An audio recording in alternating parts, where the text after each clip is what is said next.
विदर्भ के किसानों को राहत देने वाला ये भव्य प्रकल्प की शुभारंभ हो रहा है। ऐसे हमारे आचार्य रामदेव बाबा जी, जिन्होंने अपने सोच के साथ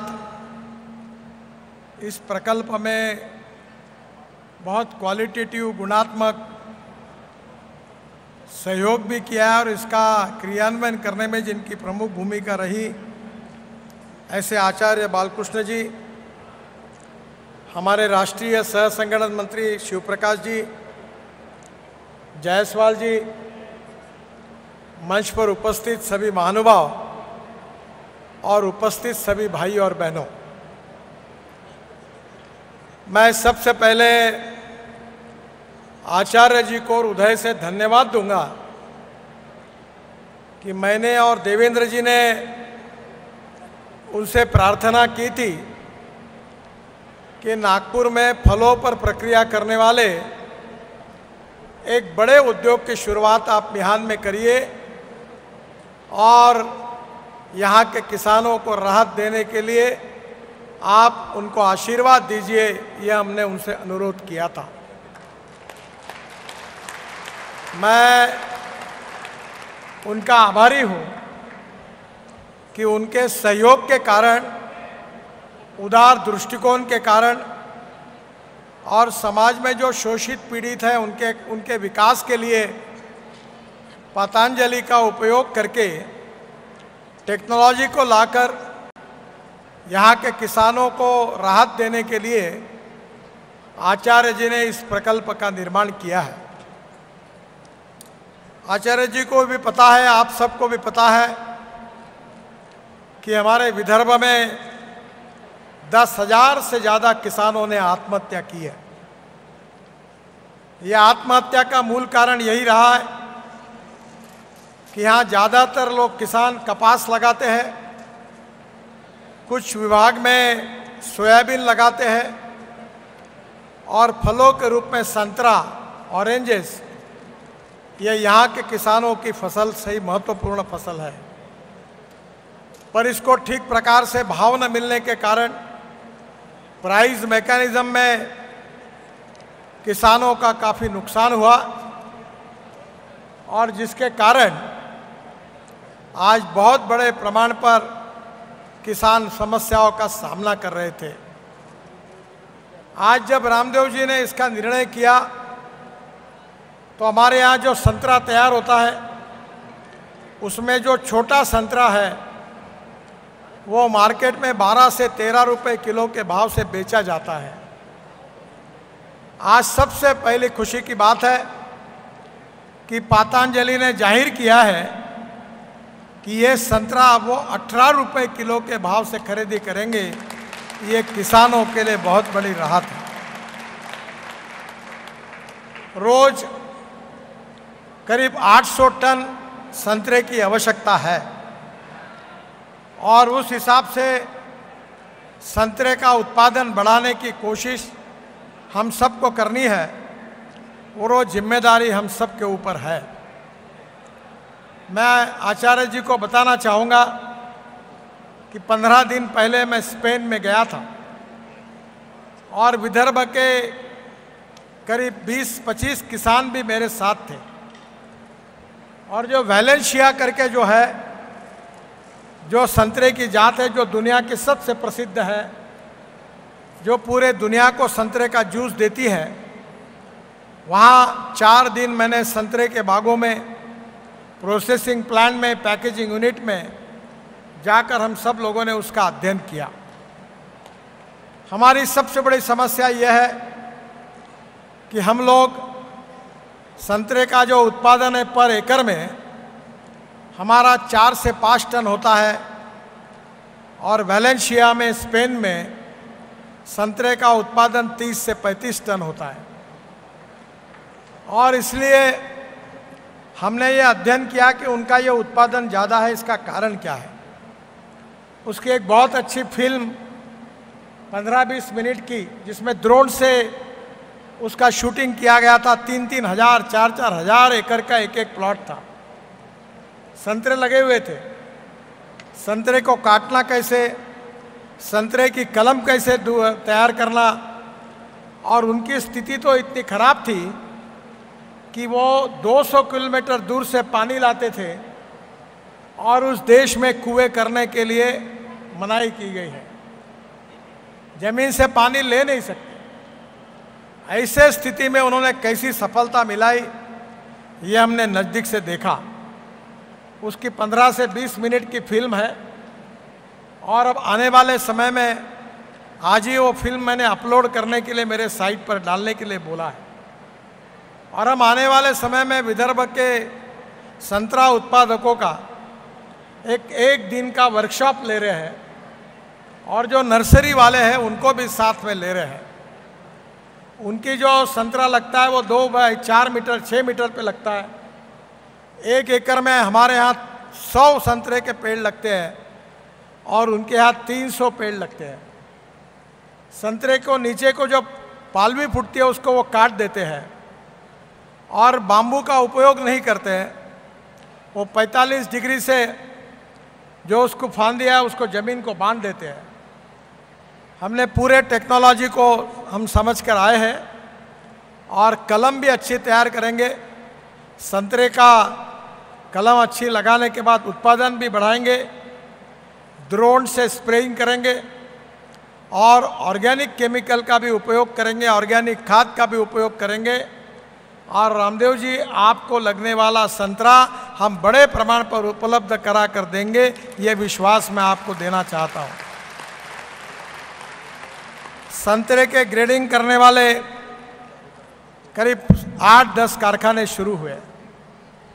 मुझे बताते हुए खुशी हो रही है कि महाराष्ट्र सरकार ने जो संतरे का एक पैकेजिंग सॉर्टिंग करने का यूनिट तैयार किया था वो बंद पड़ा था।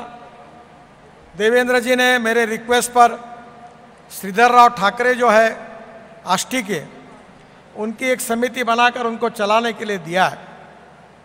हमारा यहाँ का संतरा बांग्लादेश में निर्यात होता है, पर बांग्लादेश की सरकार ने उसके ऊपर 85% ड्यूटी लगाई है और इसके कारण लॉजिस्टिक कॉस्ट बहुत ज़्यादा होती है।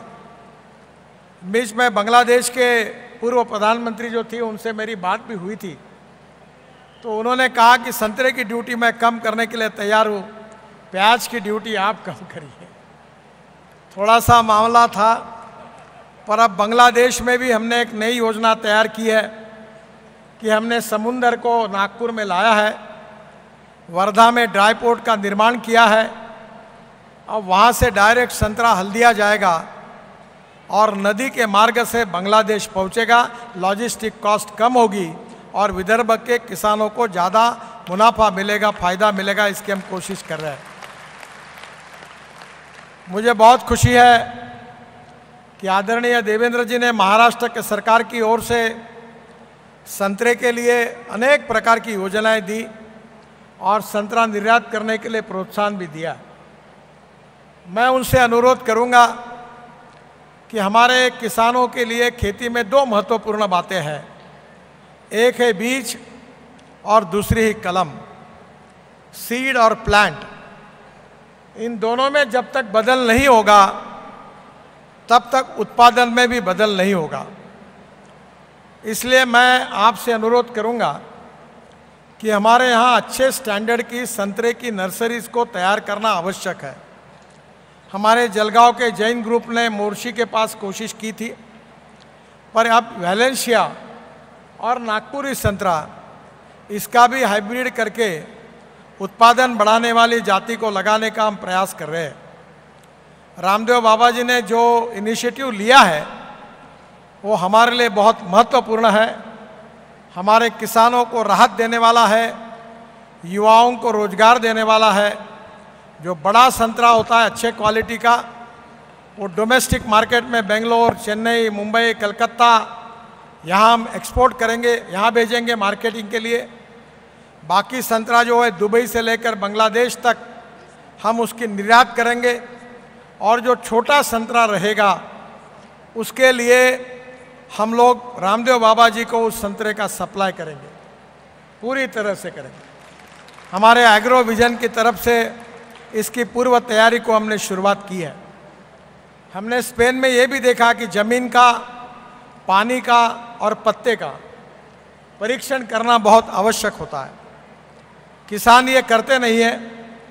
हमारी एग्रो विजन के तरफ से हम इसकी लेबॉर्ट्री भी खोल रहे हैं ताकि किसानों को इसके बारे में भी ज्ञान प्राप्त हो। ज़मीन में कौन से मैग्नीज कम है, लोहा कम है, नाइट्रोजन, पोटैश किसकी कमी है, इसका भी उपयोग करेंगे और उत्पादन को बढ़ाते हुए ऑर्गेनिक खेती भी करने का प्रयास करेंगे। मेरा खुद संतरे का बगीचा है। हम जीवामृत का भी प्रयोग कर रहे हैं, ड्रोन से स्प्रेइंग कर रहे हैं, इलेक्ट्रॉनिक बैलजोड़ी हमारे पास है और अब इलेक्ट्रिक का ट्रैक्टर भी खेती में प्रयोग करके हम उसका उपयोग कर रहे हैं। मेरा ग्रीन हाउस भी है और मेरी रुचि भी है और मैं ज़्यादातर किसानों में, खेती और पानी में काम करता हूँ। बाबा जी, मुझे आपके आशीर्वाद से अलग अलग यूनिवर्सिटी में, एग्रीकल्चर यूनिवर्सिटी की 11 डॉक्टरेट्स मिली हैं और उसमें से 6 डॉक्टरेट डिलीट्स जो है वो कृषि विज्ञान और पानी के ऊपर मिली है। तो मैं पूरी तरह बैकअप में आपके इस प्रकल्प को रॉ मटेरियल के रूप में संतरा, मौसम्बी, नींबू, सब फल यहाँ कैसे ज़्यादा से ज़्यादा उत्पादन बढ़कर आपको सप्लाई हो सके, इसका हमारे एग्रो विजन के तरफ से हमने प्लानिंग करके काम शुरू किया है। हमारे यहाँ हर साल 3 लाख किसान आते हैं और करीब 13-14 साल से हम लोग बड़े प्रमाण पर एग्रो विजन का कार्यक्रम करते हैं। कॉटन, सोयाबीन, संतरा, ऐसे अलग अलग सेल है। अनेक वैज्ञानिक हमारे बोर्ड पर है और हम लोग वर्कशॉप, 40 वर्कशॉप लेते हैं। हर साल देवेंद्र जी भी उस कार्यक्रम में उपस्थित रहते हैं और इसलिए निश्चित रूप से यहाँ की एग्रीकल्चर यूनिवर्सिटी वाटर कंजर्वेशन का जो कार्यक्रम है वो संतरे के लिए बहुत ज़रूरी है, क्योंकि हमारे हिंदुस्तान का कैलिफोर्निया जिसको कहा जाता है, वरुण, मोर्शी और काटोल क्षेत्र में पानी की बहुत कमी है और इसलिए हमने एक मंत्र आपके जैसा भी दिया है जो चल पड़ा है कि दौड़ने वाले पानी को चलने के लिए लगाओ, चलने वाले पानी को रुकने के लिए लगाओ और रुके हुए पानी को ज़मीन को पीने के लिए लगाओ। गांव का पानी गांव में, खेत का पानी खेत में, घर का पानी घर में। और हमने ऐसे अनेक प्रकल्प उठाया। 1000 करीब अमृत सरोवर मैंने बनाया विदर्भ में, कृषि विद्यापीठ में भी हमने बनाया है और इसलिए उत्पादन क्षमता को बढ़ाकर ये प्रकल्प आर्थिक दृष्टि से सक्षम होगा। इसके लिए किसानों की तरफ से आपको पूरा सहयोग मिलेगा, ऐसा विश्वास आचार्य बालकृष्णन जी और बाबा जी को मैं विश्वास के साथ कहता हूँ। देवेंद्र जी से छोटा सा अनुरोध करूँगा कि हमारी जो 100-150 नर्सरीज है उसका टेक्निकल अपग्रेडेशन करने के लिए और महाराष्ट्र के भी नर्सरी के अपग्रेडेशन के लिए आप कुछ योजना तैयार करिए।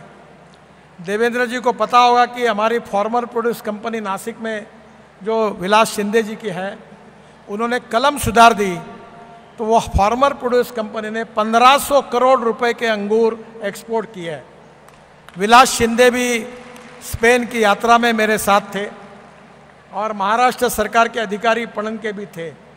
तो ये दोनों को लेकर अगर ये कलम और बीज दोनों में अगर सुधार होता है तो वैसे ही महाराष्ट्र देश में कृषि क्षेत्र में बहुत आगे है और मेरा विश्वास है कि निर्यात में भी हम बहुत आगे निकलेंगे।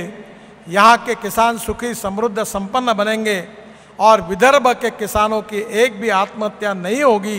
ये हमारा उद्देश्य पूरा होगा। और इसीलिए फिर से एक बार बाबा जी को बहुत बहुत हृदय से धन्यवाद देता हूँ।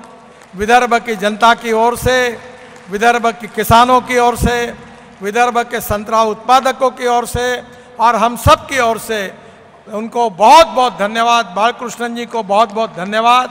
आप एक जोरदार तालियां बजाकर बाबा जी का एक बार अभिनंदन करिए जोर से।